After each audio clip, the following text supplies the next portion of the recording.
അവിട്ട നക്ഷത്രത്തിൽ ജനിച്ചവർക്ക് 2026 പുതിയ ഭരണപരിഷ്കാരം പലപ്പോഴും സ്വല്പം സമാധാനക്കേട് ഉണ്ടാക്കുമെങ്കിൽ പോലും ഭാവിയിലേക്ക് ഒരു ചിട്ടയോടുകൂടിയതായിട്ടുള്ള ഭരണപരിഷ്കാരം ആവിഷ്കരിക്കുവാൻ അല്ലെങ്കിൽ പ്രസ്ഥാനം ഭാവിയിലേക്ക് ഗുണകരമാക്കി തീർക്കുവാൻ ഇത് ഉപകരിക്കും എന്ന് മനസ്സിലാക്കിക്കൊണ്ട് തന്നെ അഹോരാത്രം പ്രവർത്തിക്കാൻ തീരുമാനിക്കുവാനും ഒരു പക്ഷേ ഇതിൻ്റെ ഒരു പൂർണ്ണമായിട്ടുള്ള നേട്ടം 2027 ജൂൺ മാസത്തിന് ശേഷമേ ഉണ്ടാവുകയുള്ളൂ എന്ന് മനസ്സിലാക്കിക്കൊണ്ട് അതിന് തത്തുല്യമായിട്ടുള്ള ജോലിക്കാരെ നിയമിക്കുവാനും ഇടവരും.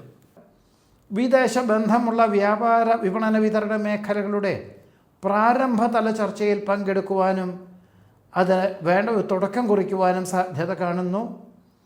കടം കൊടുത്ത സംഖ്യ ഗഡുക്കളായിട്ട് തിരിച്ച് ലഭിക്കുവാനുള്ള അവസരത്തെ വേണ്ട വിധത്തിൽ വിനിയോഗിക്കുന്നത് നന്നായിരിക്കും. വസ്തുനിഷ്ഠമായി പഠിച്ചു ചെയ്യുന്ന കാര്യങ്ങളാണെങ്കിൽ പോലും പ്രായോഗികമായിട്ടും പ്രാദേശികമായിട്ടുള്ള സ്വീകാര്യതയുള്ള കാര്യങ്ങളെ ഇറങ്ങി പുറപ്പെടാവൂ. അല്ലാത്ത പക്ഷം നഷ്ടങ്ങൾ സംഭവിക്കുവാൻ ഇടയുണ്ട്.